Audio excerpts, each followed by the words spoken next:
St. Peter Claver's past is rich in history based on the philosophy of the founding fathers to remove poverty from the African American population. When the priest and the first group of nuns decided to start the school, they had the first building in a predominantly white neighborhood. And for that, it was not properly accepted.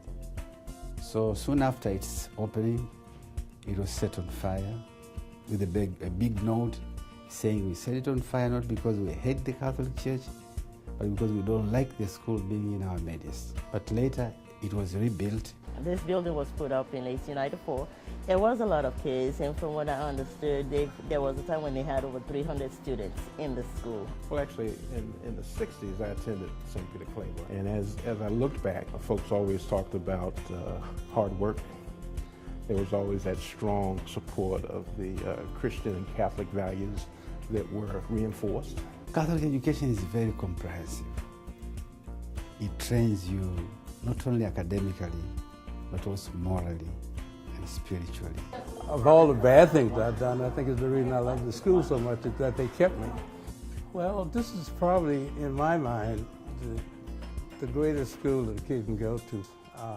It's not too big, a kid don't get lost, and everybody gets that attention that they need. People really fought very hard to give these kids that opportunity.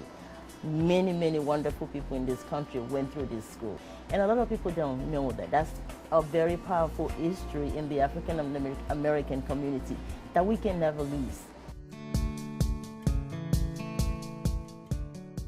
At the present time, St. Peter Claver has so much potential.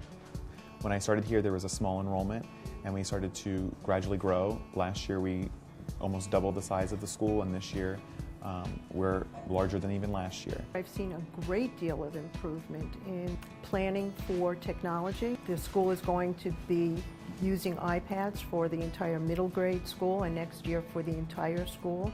And along with that, they just purchased brand new books. The textbooks will be on their iPads, and it'll be much more interactive with the student and the teacher as opposed to just the old textbook and paper. I've seen it come from a school that was almost going to be closed to a situation now where we're on a track to be a great school.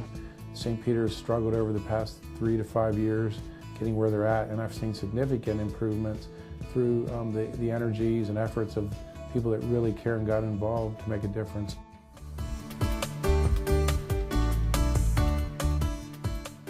The future is bright for St. Peter Claver. Well, the school's been around since 1894, so it's not going anywhere. But we want to bring this school up academically where people want to come here because of the academics. And it's all about education. I think we've got to educate these kids so there's a potential for them to better themselves. The kids give me encouragement to be there. They come from very hard or tough backgrounds. Their chance is an education. It's all about the kids. They end up surprising me with their abilities and how well they rise to any task that you ask them to do. They do it above and beyond your expectations. I want my kids to have other options, to know I can be a doctor, I can be a lawyer, I can be whatever I want, but just to be exposed to that. And that's what people do when they invest in these children. You give them a chance of a lifetime, and they will forever be grateful. Once you set foot on that school, you will love it, and you will never leave them. You will certainly come again and again and do even more.